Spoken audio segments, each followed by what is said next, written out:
Decided my new thing now is just going live without warning.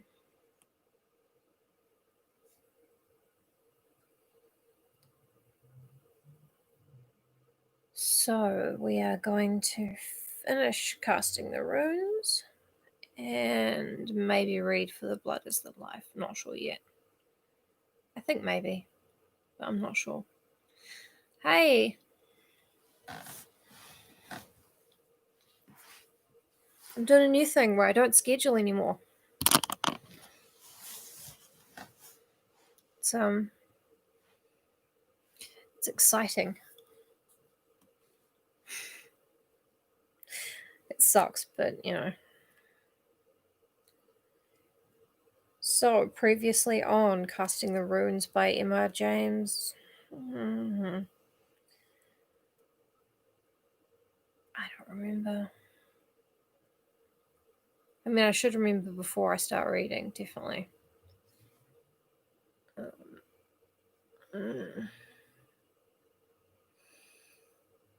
Why is it a long weekend?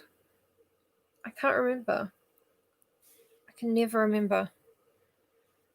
Is it Labour weekend? It might be. That'll be pretty good. I'm told it's election day in Alaska, so that's exciting.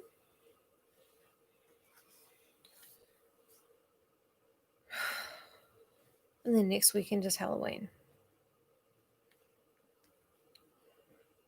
So we have things to look forward to. Sort of. Ivy. Hello, you are not Ivy. Fitz is coming in. You are not Ivy, Mr. Fitz. Do you want to come up here? Hello.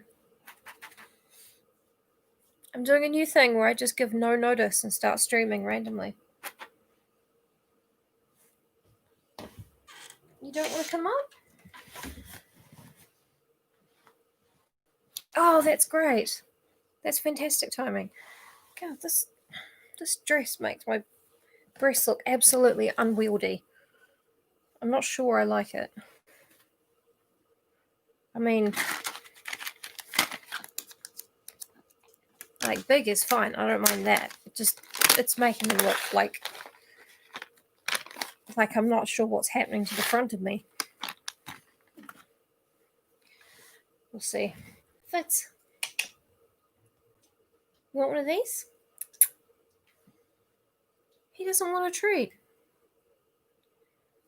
Hey, Josh, I'm just finishing the second half of a story. And then I'm starting the story that I meant to read earlier. But I didn't because Danny wasn't here. And it's one that she wanted to hear, so. Fitz? What's that? What's that? Are they nice? I'm trying to get them up here for you guys. Do you want one? Yummy. It's his trick. My cat is so simple-minded that his trick is just eating. Something nice? Fitz? Come on. What's that? Come on. He might jump up if I don't look at him. Is Danny there, or does she need like a cup of tea or something? Doesn't matter because we're finishing off casting the runes before we start the other one. So Casting the Runes is an M.R. James story, Josh, so you've heard enough of them on my channel. There's a guy called Mr. Carswell who owns Lufford Abbey, so he's referred to as the Abbot of Lufford.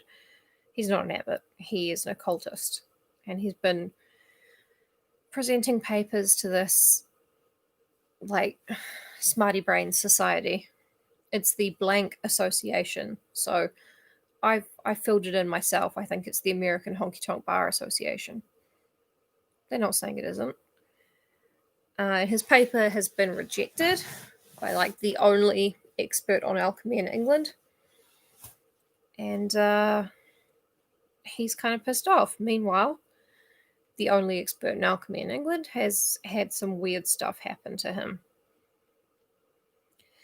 So that Mr. Dunning is the expert. Henry Harrington is the brother of the last guy to piss off Carswell, the abbot of Lufford. So it is not necessary to tell in further detail the steps by which Henry Harrington and Dunning were brought together. Come on, boy. Come up here.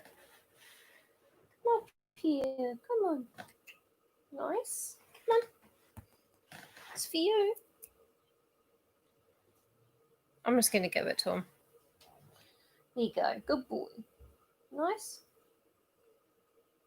Yeah. I'm not going to tease him. Yay, Daddy's here. The next scene that does require to be narrated is a conversation that took place between the two. Dunning had told Harrington of the strange ways in which the dead man's name had been brought before him, and had said something besides of his own subsequent experiences.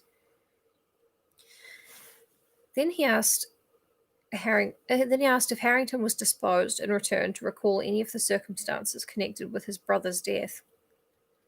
Harrington's surprise at what he heard can be imagined, but his reply was readily given. John, he said, was in a very odd state, undeniably, from time to time during some weeks before, though not immediately before the catastrophe. There were several things. The principal notion he had was that he thought he was being followed. No doubt he was an impressionable man, but he never had had such fancies as these before. I cannot get it out of my mind that there was ill will at work, and what you tell me about yourself reminds me very much of my brother. Can you think of any possible connecting link? The brother died by falling out of a tree and breaking his neck. What he was doing climbing a tree is that he apparently became afraid and ran down the road, shinnied up a tree, and fell out. Which is kind of funny. Connecting link. There is just one that has been taking shape vaguely in my mind. I've been told the other reviewed a book very severely not long before he died. And just lately, I have happened to cross the path of the man who wrote that book in a way he would resent. Don't tell me the man was called Carswell. Why not? That is exactly his name. Henry Harrington leant back. That is final to my mind. Now I must explain further. From something he said, I feel sure that my brother John was beginning to believe, very much against his will, that Carswell was at the bottom of his trouble. I want to tell you what seems to me to have a bearing on the situation. My brother was a great musician and used to run up to concerts in town. He came back 3 months before he died from one of these and gave me his program to look at, an analytical program. He always kept them. I nearly missed this one, he said. I suppose I must have dropped it. Anyhow, I was looking for it under my seat and in my pockets and so on, and my neighbour offered me his, said, might he give it to me? He had no further use for it, and he went away just afterwards. It's Tarley's very having taught him this trick. It was not an easy thing to teach. What was it, my love? He's the smartest of them all. He's such a dummy. I don't know who he was. A stout, clean-shaven man. I should have been sorry to miss it. Of course, I could have bought another, but this cost me nothing. At another time, he told me that he had been very uncomfortable both on the way to his hotel and during the night. I pieced things together now and thinking it over. Then, not very long after, he was going over these programs, putting them in order to have them bound up, and in this particular one, which, by the way, I had hardly glanced at, he found quite near the beginning a strip of paper with some very odd writing on it in red and black, most carefully done. It looked to me more like runic letters than anything else. Why, he said, this must belong to my seat neighbour. It looks as if it might be worth returning to him. It may be a copy of something. Evidently someone has taken trouble over it. How can I find his address? We talked it over for a little and agreed that it wasn't worth advertising about, and that my brother had better look out for the man at the next concert, to which he was going very soon. The paper was lying on the book, and we were both by the fire. It was a cold, windy summer evening. I suppose the door blew open, though I didn't notice it. At any rate, a gust, a warm gust it was, came quite suddenly between us, took the paper, and blew it straight into the fire. It was light, thin paper, and flared and went up the chimney in a single ash. Well, I said, you can't give it back now. He said nothing for a minute, and then rather crossly, no, I can't, but why you should keep on saying so, I don't know. I remarked that I didn't say it more than once. Not more than 4 times, you mean, was all he said.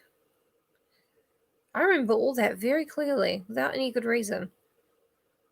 And now to come to the point. I don't know if you looked at that book of Carswell's which my unfortunate brother reviewed. It's not likely that you should, but I did, both before his death and after it.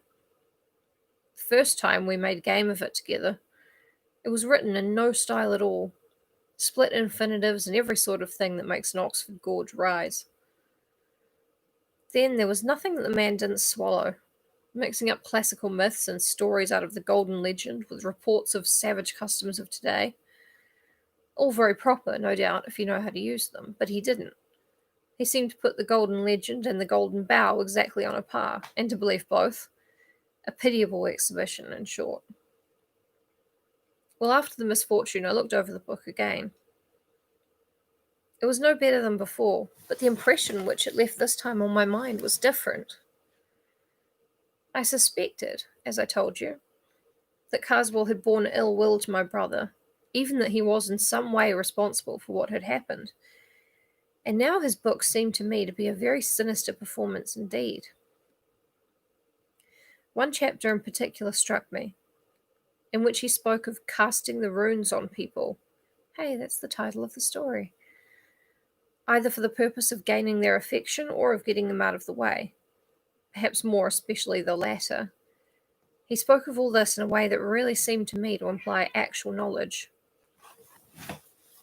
Casting the goons out of my house. Hello, baby boy. Oh, baby boy. Out you go. I shall skin you and make you a hat. Go outside. Fitzy, out.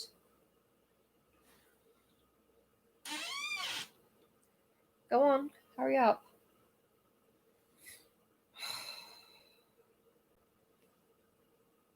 Go on.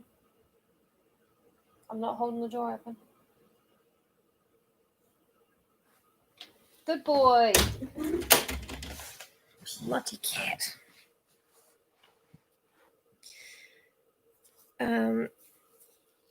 He spoke of all this in a way that really seemed to me to imply actual knowledge.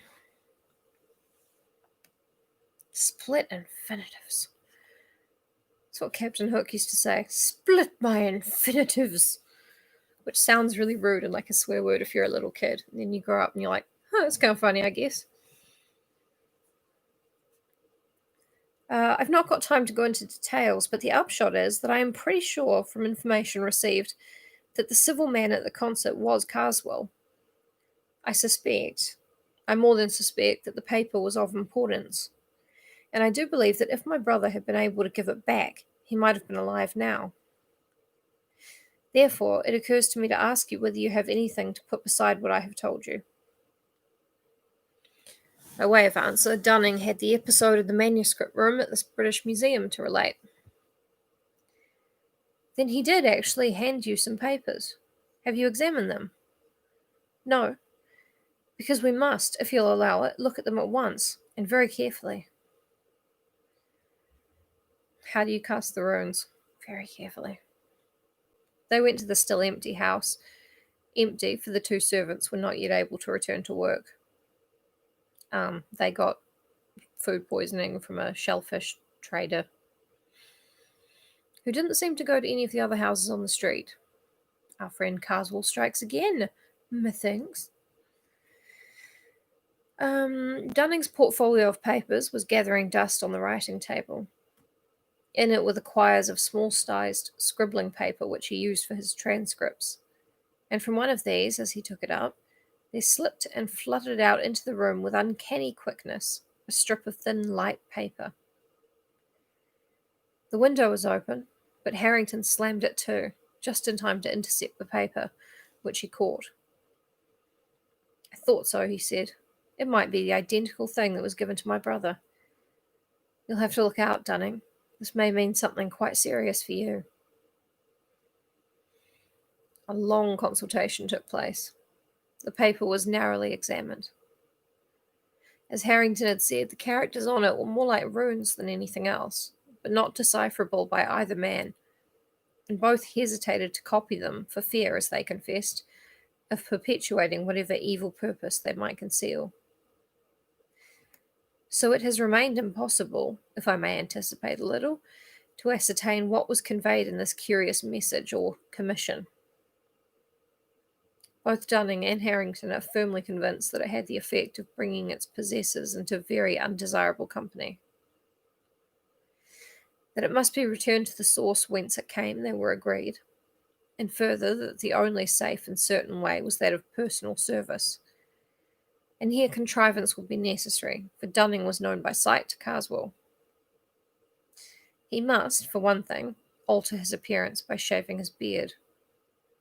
But then might not the blow fall first? Harrington thought they could time it. He knew the date of the concert at which the black spot had been put on his brother.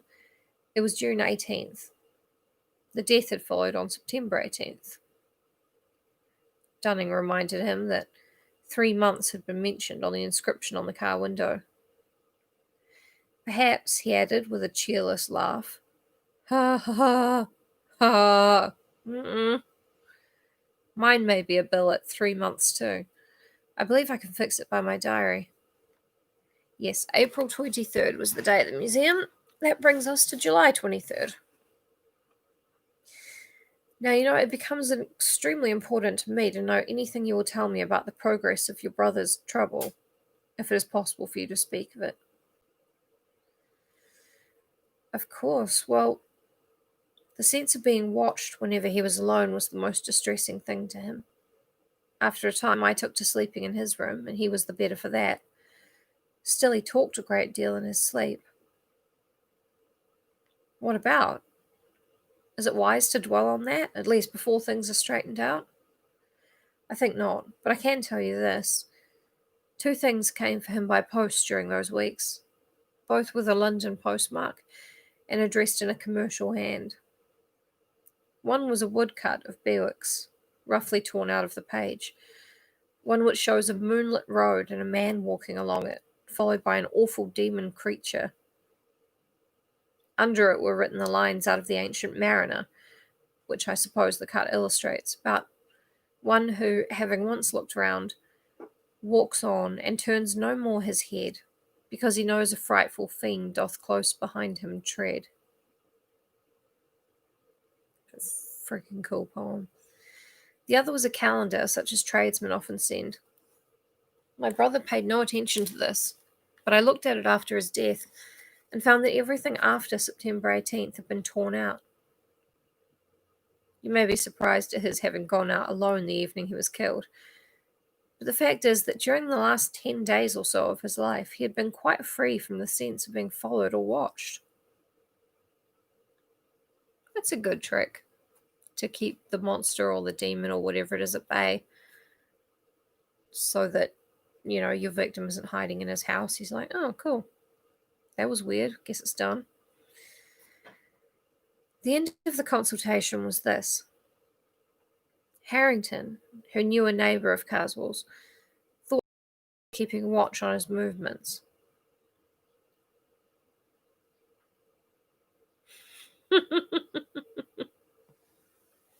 Still not chucking in the bin. It's all probably fine.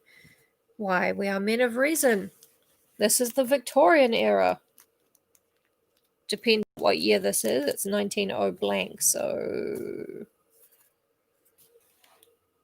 it might be the Edwardian era. We just don't know. Science.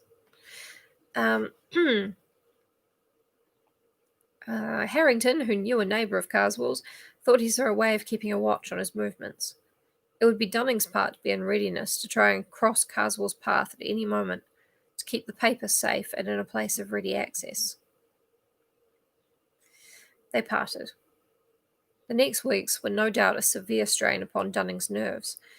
The intangible barrier which had seemed to rise about him on the day when he received the paper gradually developed into a brooding blackness that cut him off from the means of escape to which one might have thought he might resort. No one was at hand who was likely to suggest them to him, and he seemed robbed of all initiative. He waited with inexpressible anxiety as May, June, and early July passed on for a mandate from Harrington. But all this time Carswell remained immovable at Lufford. At last, in less than a week before the date he had come to look upon as the end of his earthly activities, came a telegram. Leaves Victoria by boat train Thursday night. Do not miss. I come to you tonight. Harrington. He arrived accordingly, and they concocted plans. The train left Victoria at 9, and its last stop before Dover was Croydon West. Harrington would mark down Carswell at Victoria, and look out for Dunning at Croydon, calling to him if need were by a name agreed upon. Dunning, disguised as far as might be, was to have no label or initials on any hand luggage, and must at all costs have the paper with him. It just occurs to me there's kind of a horror story about being served papers and stuff. You know, that pretend job from Pineapple Express? It's fucking funny. Imagine if that was real. Crazy. Dunning's suspense as he waited on the Croydon platform I need not attempt to describe. His sense of danger during the last days had only been sharpened by the fact that the cloud about him had perceptibly been lighter. But relief was an ominous symptom, and if Carswell eluded him now, hope was gone, and there were so many chances of that. The rumour of the journey might be itself a device.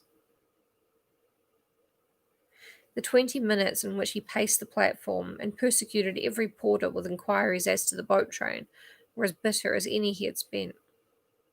Still, the train came, and Harrington was at the window. It was important, of course, that there should be no recognition, so Dunning got in at the farther end of the corridor carriage, and only gradually made his way to the compartment where Harrington and Carswell were. He was pleased, on the whole, to see that the train was far from full. I love how much of this story is dedicated to explaining what a disguise is. Did people just not know? Carswell was on the alert, but gave no sign of recognition. Dunning took the seat not immediately facing him, and attempted, vainly at first, then with increasing command of his faculties, to reckon the possibilities of making the desired transfer. Opposite to Carswell, and next to Dunning, was a heap of Carswell's coats on the seat. Rude. It would be of no use to slip the paper into these. He would not be safe, or would not feel so, unless in some way it could be proffered by him and accepted by the other. There was a handbag, open and with papers in it. Could he manage to conceal this, so that perhaps Carswell might leave the carriage without it, then find and give it to him? That was the plan that suggested itself. If he could only have consulted with Harrington. But that could not be. The minutes went on. More than once Carswell rose and went out into the corridor. The second time Dunning was on the point of attempting to make the bag fall off the seat, but he caught Harrington's eye and read in it a warning. Carswell from the corridor was watching, probably to see if the two men recognized each other. He returned, but was evidently restless, And when he rose the third time, hope dawned, for something did slip off his seat and fall with hardly a sound to the floor. Carswell went out once more and passed out of range of the corridor window. Dunning picked up what had fallen and saw that the key was in his hands in the form of one of Cook's ticket cases, with tickets in it. These cases have a pocket in the cover, and within very few seconds the paper of which we have heard was in the pocket of this one. To make the operation more secure, Harrington stood in the doorway of the compartment and fiddled with the blind. It was done, and done at the right time, for the train was now slowing down towards Dover. In a moment more, Carswell re-entered the compartment. As he did so, Dunning, managing, he knew not how, to suppress the tremble in his voice, handed him the ticket case, saying, "May I give you this, sir? I believe it is yours." After a brief glance at the ticket inside, Carswell uttered the hoped-for response, "Yes, it is. Much obliged to you, sir," and he placed it in his breast pocket. I really like the little detail of, having to offer it and have the victim confirm that it does belong to them. I like that. It makes more sense when there are rules, Even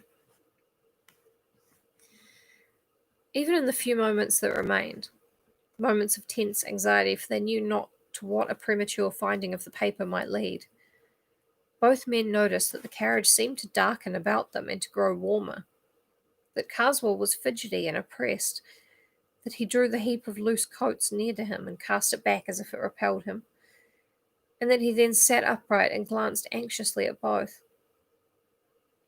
They, with sickening anxiety, busied themselves in collecting their belongings, but they both thought that Carswell was on the point of speaking when the train stopped at Dover town.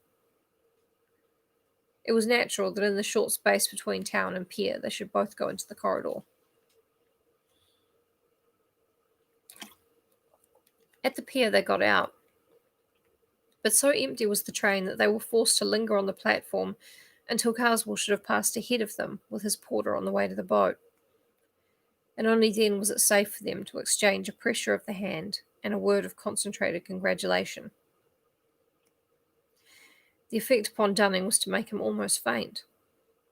Harrington made him lean up against the wall, while he himself went forward a few yards within sight of the gangway to the boat, at which Carswell had now arrived.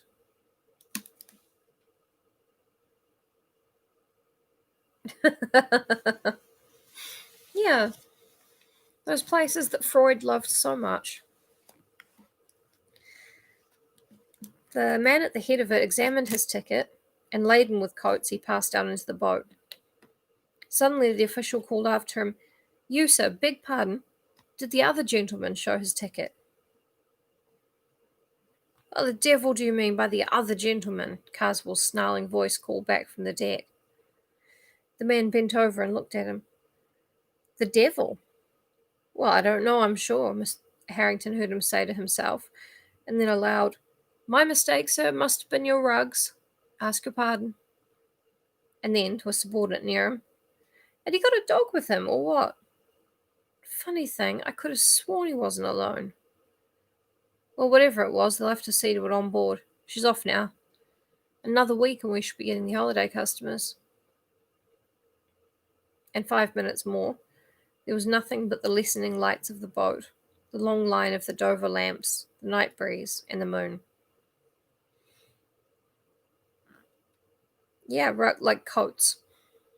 He means the coats, the big armfuls of many coats that Carswell for some reason is carrying, but not wearing. In 5 minutes more, there was nothing but the lessening lights of the boat, the long line of the Dover lamps, the night breeze, and the moon. Long and long the two sat in their room at the Lord Warden. In spite of the removal of their greatest anxiety, they were oppressed with a doubt, not of the lightest. Had they been justified in sending a man to his death, as they believed they had? Ought they not to warn him at least? "No," said Harrington. whose brother he killed. Jeez, what do you think he's going to say? If he is the murderer I think him, we have done no more than is just. Still, if you think it better. But how and where can you warn him? He was booked to Abbeville only, said Dunning. I saw that. If I wired to the hotels there in Joanne's guide, examine your ticket case, Dunning, I should feel happier. This is the 21st. He will have a day. But I am afraid he's gone into the dark. So telegrams were left at the hotel office. It is not clear whether these reached their destination, or whether, if they did, they were understood. All that is known is that on the afternoon of the 23rd, an English traveller, examining the front of St. Wolfram's Church at Abbeville, then under extensive repair, was struck on the head and instantly killed by a stone falling from the scaffold erected around the northwestern tower. There being, as was clearly proved, no workman on the scaffold at that moment, and the traveller's papers identified him as Mr. Carswell. Only one detail should be added. At Carswell's sale, a set of Bewick, sold with all faults, was acquired by Harrington. The page with the woodcut of the traveller and the demon was, as he had expected, mutilated. Also, after a judicious interval, Harrington repeated to Dunning something of what he had heard his brother say in his sleep, but it was not long before Dunning stopped him. The end. Thank you for joining me for the second half of that story. I do not have the energy to read another, so I'm going to edit the title to reflect that, and we will do The Blood is the Life tomorrow, or another day, or whenever we do it. But thank you guys so much for being here. It's so much fun reading these and talking and all that. So, thank you, and I will see you all another time.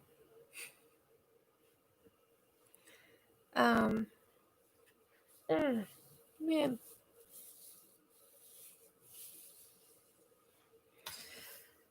Woof. I gotta try not to fall asleep. Okay, wash your hands. Be good to each other. Don't forget to like and subscribe. I imagine YouTube puts the graphics on. I don't care. See you guys tomorrow.